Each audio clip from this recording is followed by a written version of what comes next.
توجہ فرمائے، اپنے ہاتھوں سے جوا کھیلتے ہو موبائل ہاتھ میں، اور جوے کے علاوہ پھر الیاذ باللہ یہاں تک کہ رات کے 3 بجے تک انٹرنیٹ کا غلط استعمال کر کے کیا کیا دیکھتے ہیں، کون کیا دیکھتا ہے وہ خوب جانے۔ لیکن مجھے ایک بات یاد آتی ہے، کاش کہ ہم سوچ لیتے کہ آخرت کیا ہے۔ سیدنا سلمان فارسی کہتے ہیں کہ مجھے 70 مرتبہ مرنا اور زندہ ہونا، مرنا اور زندہ ہونا پسند ہے، لیکن ایک مرتبہ کسی کی ران سمجھتے ہیں، کسی کی ران ننگی دیکھنا پسند نہیں ہے۔ مجھے اگر 70 مرتبہ مار مار کے زندہ کیا جائے تو میں اس کو پسند کر لوں گا، لیکن ایک بار میں کسی کی ران نہیں دیکھ سکتا۔ لوگوں نے پوچھا اس کی وجہ، فرماتے ہیں 70 مرتبہ مر کے زندہ ہونے میں اتنی تکلیف نہیں ہے جتنی تکلیف کسی کی ران کو دیکھنے میں عذاب ملتا ہے نا، وہ عذاب۔ تو میں مر کے زندہ ہونا، زندہ ہو کے مرنا گوارا کر سکتا ہوں، لیکن وہ ران پر کو دیکھنے پر جو عذاب ملے گا وہ میں برداشت نہیں کر سکتا۔ آپ غور کیجئے، جب ران دیکھنے پر اتنا بڑا عذاب ہے کہ 70 مرتبہ مرنا اس کا مقابلہ نہیں کر سکتا، تو جو لوگ زنا دیکھتے ہوں گے وہ کہاں تک طاقتور ہے ذرا یہ بتائیں، جس جہنم میں پہاڑ پگھل جاتا۔ یہ کوئی ہنسنے کی مسکرانے کی بات نہیں ہے، یہ آپ کے فائدے کی بات ہے۔ آج آپ کو لگتا ہے سب چیزیں بڑی ایزی ہے، بہت آسان ہے، جو ہوگا دیکھا جائے گا۔ آسان نہیں ہے، بہت آسان نہیں۔ جس آسان، اگر یہ آسان ہوتا تو بھائی جن جن لوگوں کو جنت کی بشارتیں دی گئی ہے وہ راتوں کو کیوں روتے ہیں؟ افضل البشر بعد الانبیاء سیدنا صدیق اکبر رضی اللہ تبارک و تعالیٰ آخرت کو یاد کر کے روتے ہیں۔ سیدنا فاروق اعظم کے تو آنسو بھی خشک نہیں ہوتے تھے، چہرے پہ نشان تھے آنسوؤں کے۔ عثمان غنی رضی اللہ تعالیٰ رات بھر روتے تھے۔ مولا مشکل کشا مولائے کائنات کی تو رونے کی کیفیت یہ بیان کرتی ہے کہ دیکھنے والے کہ کسی ماں کا بچہ مر جاتا ہے تو وہ ماں کیسے روتے ہیں، ہم نے مولائے کائنات کو آخرت یاد کر کے ایسے روتے دیکھا۔ کسی کہنے والے نے یہاں تک بیان کیا اگر کسی کو سانپ ڈس دے، سانپ ڈنک مار دے تو وہ کیسے تڑپ تڑپ کر روتا ہے، سانپ کا ڈسا ہوا جیسے تڑپ کے روتا ہے اس سے زیادہ تڑپ کر ہم نے مولائے کائنات کو روتے دیکھا ہے۔ بات دور نکل گئی، میں کیا عرض کر رہا تھا کہ حضرت عیسیٰ علیہ السلام نے جب اپنے حواریوں کی گزارش پر اللہ سے کہا کہ مولا یہ مرے ہوئے جو اوندھے پڑے ہیں یہ کیوں پڑے ہیں، تو اللہ نے کہا رات کے وقت تو پوچھنا تو وہ بتائیں گے۔ رات کو پوچھا تو آواز آئی کہ ہمارے اندر 2 گناہ تھے، نمبر 1 ہم دنیا سے محبت کرتے، یعنی اللہ کو بھول گئے تھے، اور اللہ کو بھولنے سے محبت کرتے ہیں۔ اللہ کو بھول جانے سے بھی محبت ہے، لوگوں کو بھول گئے اللہ کو۔ بیٹا تو یاد ہے، اللہ یاد نہیں ہے، بہویں تو یاد ہے، اللہ یاد نہیں ہے، دکان تو یاد ہے، دکان دینے والا اللہ یاد نہیں۔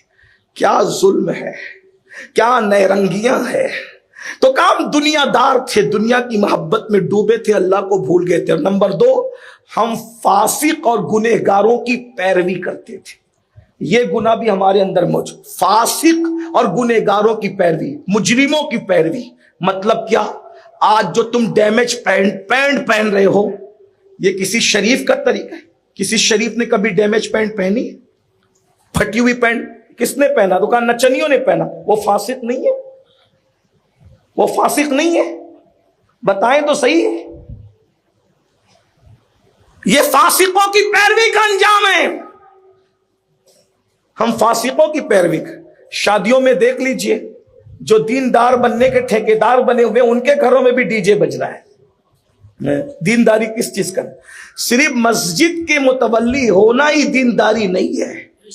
ابو جہل کعبے کا متولی بنا بیٹھا تھا، قدرت نے کیا انجام دکھایا۔ متولی ہونا کوئی چیز نہیں ہے، دیندار ہونا بڑی چیز ہے۔ ہاں، دیندار ہونا بڑی چیز ہے۔ ہم نے داڑیاں رکھ لی، اچھی ٹوپیاں اچھی پہن لی، داڑھی کے تراش خراش اچھے ہو گئے، باتیں ہماری ولیوں جیسی ہو گئی، لیکن ہمارے گھروں میں شادی کے موقع پہ ڈھول برابر بج رہا ہے۔ کہا مولانا عورتیں نہیں مانتی۔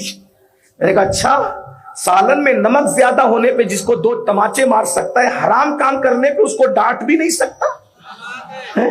اپنے نفس کے لیے مار تک سکتے ہو اور اللہ کی خوشی کے لیے ان کو گناہ سے روک نہیں سکتے؟ غور کیجئے، توجہ، پتا چلا کہ ہم خود ہی دین کی اہمیت سے ناواقف ہیں اور ہم خود ہی فاسقوں کی پیروی پہ راضی ہیں۔ اللہ کے بندو، انہوں نے کہا ہم فاسقوں کی پیروی کرتے تھے، کیا ہوا؟ کہا یہ تباہ کر دیے گئے، برباد کر۔ فاسقوں کی پیروی نہ کرو۔ یہ گانے سننا کیا ہے؟ وہ گانے جو فحش گانے ہیں، وہ گانے جو انسان کو غلط راستے پہ لے جاتے ہیں، سارے گانے حرام ہیں اور یہ فاسقوں کا طریقہ ہے۔ اسی طریقے سے اور بھی چیزیں، بد نظریاں، بد نگاہیاں، یہ سب آپ دیکھ لیجئے۔ اللہ کی پناہ، کس کس گناہ کا تذکرہ کیا جائے؟ آواز آئی دنیا سے محبت کرتے تھے، فاسقوں کی پیروی کرتے تھے، اس لیے یہ سب کچھ کر دیا گیا۔ تو عیسیٰ علیہ السلام نے کہا وہ جو تیرے دوسرے ساتھی ہیں وہ کیوں نہیں بولتے؟ کہا وہ کبھی نہیں بولیں گے کہ اللہ نے ان کے منہ میں آگ کی لگام ڈال دی ہے۔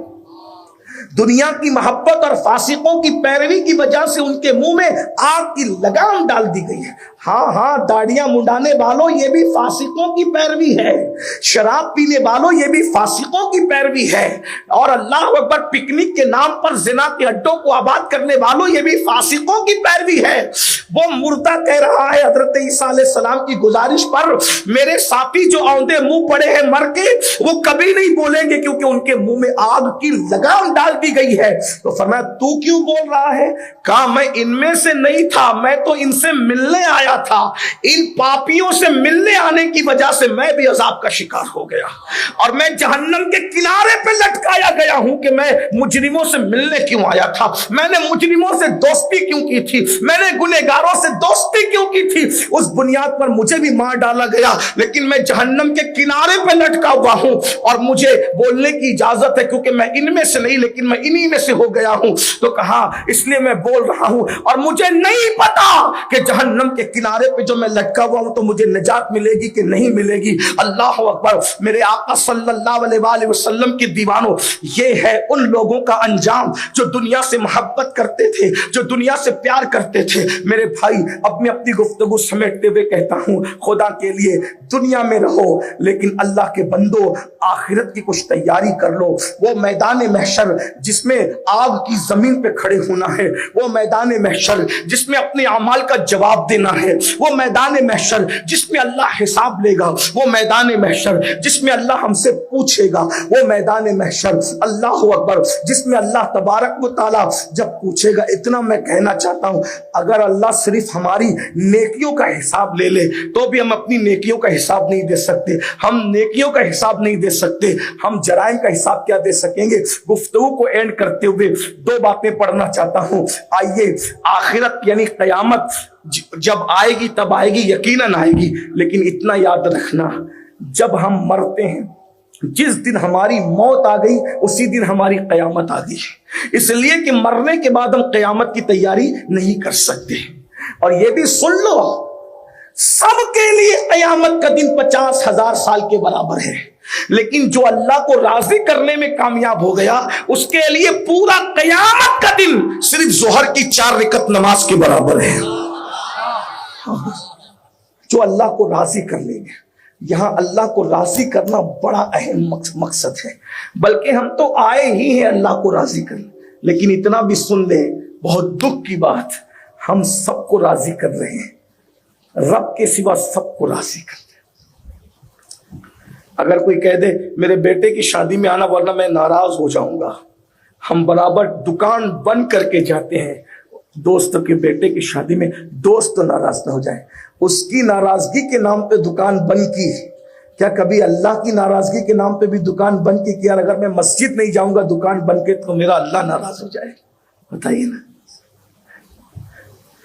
دھوکے باز انسانوں سے دل لگانے والوں، اپنے جیسے مجبور انسان جو ہمارے جنازوں میں بھی نہیں آئیں گے، ایسے مکار انسانوں کی رضا کا خیال کرنے والوں، اور وفا جس نے پیدا کی ہے اس رب کا خیال نہیں کرتے، اس کی رضا کا خیال نہیں کرتے۔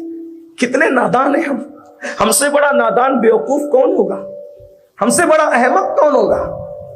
بے وفاؤں کی رضا کا خیال ہے اور خالق وفا کی رضا کا خیال نہیں۔ بہرحال بات سمیٹ کر کے کہوں، اللہ کے رسول علیہ السلام فرماتے ہیں جب انسان مرتا ہے، یعنی اب اس کی قیامت قائم ہو، قیامت تو جب ہوگی بالکل ہوگی، یقیناً ہوگی، لیکن جب انسان مرتا ہے تبھی اس کی قیامت قائم ہو جاتی ہے۔ اس وقت کیا ہوتا ہے؟ مرتے وقت اس کو سن رہے ہیں، جب انسان مرتا ہے تو اس کے موت کے وقت اللہ 5 فرشتے بھیجتا ہے، 5، یعنی فرشتے تو ہزاروں آتے ہیں لیکن کلام کرتے 5 فرشتے ہیں، کس طریقے سے اس کو سنیں۔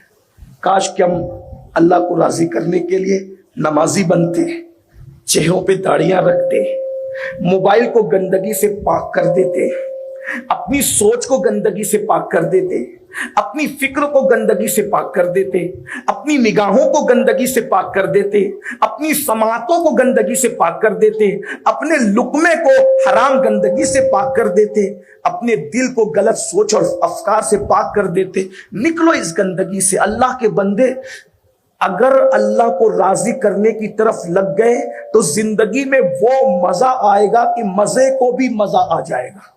زندگی کو اگر اصل انجوائے کرنا ہے تو آئیے نا، نیکی کرتے ہیں، نیکی کے رستے پہ چلتے، کب تک گناہ کریں گے؟ گناہ میں کوئی فائدہ نہیں ہے، گناہ میں ذلت ہے، گناہ میں بے چینی ہے، گناہ میں بے قراری ہے، گناہ میں تباہی ہے، گناہ میں بربادی ہے۔ جہاں گناہ ہے وہاں فنا ہے۔ آؤ، مرنا تو سب کو ہے۔ مرتے وقت تو 5 فرشتے کیا کہتے ہیں؟ حدیث پاک میں آتا ہے، پہلا فرشتہ جب انسان کی روح اس کے حلق میں اٹکتی ہے، کب روح حلق میں اٹکتی ہے، روح لقمہ اگر حلق میں اٹکے تو کیا ہوتا ہے؟ جب روح حلق میں اٹکے گی تو کیا ہوگا؟ سوچئے۔ تو حدیث پاک میں آتا ہے، اللہ کے رسول علیہ السلام فرماتے ہیں کہ جب روح انسان کے حلق تک پہنچ کر اٹکتی ہے تو پہلا فرشتہ اسے پکار کر کہتا ہے، اے آدم کے بیٹے، اے انسان، کہاں گیا تیرا طاقتور جسم؟ فرشتہ یاد دلاتے ہیں، بہت گھمنڈ تھا نا اپنی طاقت پر، بڑا ناز تھا، اسی طاقت اور قوت کی بنیاد پر جرائم اور گناہوں کے اڈوں پر جا کے تو نے اللہ کے غضب کو چیلنج کیا تھا نا، کہاں گیا تیرا طاقتور جسم؟ اور پھر فرشتہ کہتا ہے، آج تو کتنا کمزور ہے، تو کتنا کمزور ہے آج، کہاں گئی تیری طاقت، تو کتنا کمزور ہے۔ پھر وہ تیری چلنے والی زبان سے بہت باتیں کرتا تھا، آج تیری زبان کہاں ہے، تو کتنا خاموش ہے، آج تو بولنے کی بھی قابل نہیں ہے۔ اور پھر فرشتہ کہتا ہے، آج تیرے گھر والے، تیرے اعزاء اقربا، تیرے رشتہ دار کہاں ہیں؟ سب نے تجھے تنہا چھوڑ دیا۔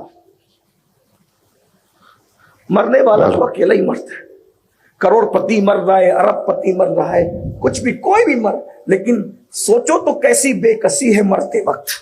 اور اس پر فرشتہ کہہ رہا ہے، کہاں ہے تیرے رشتہ دار؟ کوئی نہیں آتا بھائی۔ غالب نے کہا تھا، ہم نے مانا کہ تغافل نہ کرو گے لیکن خاک ہو جائیں گے ہم تم کو خبر ہونے تک۔ توجہ کیجیے۔ پھر اس کے بعد اللہ کے رسول علیہ السلام فرماتے ہیں، دوسرا فرشتہ اس کے سرہانے آتا ہے، اور وہ کب آتا ہے؟ جس وقت انسان کی روح قبض کر لی جاتی ہے اور اس کو کفن پہنایا جاتا ہے۔ روح قبض ہو گئی اور اب کفن پہنایا جا رہا ہے۔ سوچئے، اور قیمتی کپڑوں پہ گھمنڈ کرنے والوں، صرف چند گز کفن میں لپیٹ کر، بغیر سلے ہوئے کپڑے میں لپیٹ کر قبر میں ڈالے جاؤ گے، اور وہ بھی اللہ راضی ہے تو ٹھیک ہے، ورنہ یہ کپڑا بھی جتنے میٹر کا ہوگا یہ جہنم کی آگ کی چادر کی شکل اختیار کر لے گا۔ بہت مزے لوٹ رہے ہو نا دنیا کے، بہت دن نہیں لوٹنے ہیں۔ مسلمان ہو تو مسلمان ہونے کا حق ادا کرو، مسلمان ہو تو اسلامی فکر پیدا کرو۔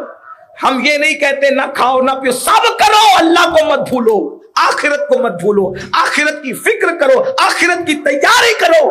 آقا علیہ السلام فرماتے ہیں، جس وقت روح نکلنے کے بعد کفن لپیٹا جاتا ہے، اس وقت تو دوسرا فرشتہ آ کے کہتا ہے، اے آدم کے بیٹے، تو نے تنگ دستی کے خوف سے جو مال جمع کیا تھا، نہ حلال دیکھا تھا نہ حرام دیکھا تھا، یہی چل رہا ہے سب، حلال و حرام کی کوئی تمیز نہیں، آنے دو، جیسا آ رہا ہے آنے دو، آنے دو، آنے دو، جھوٹ بول کے آتا ہے آنے دو، سود کے ذریعے آ رہا ہے آنے دو، جوئے کے ذریعے آ رہے ہیں آنے دو،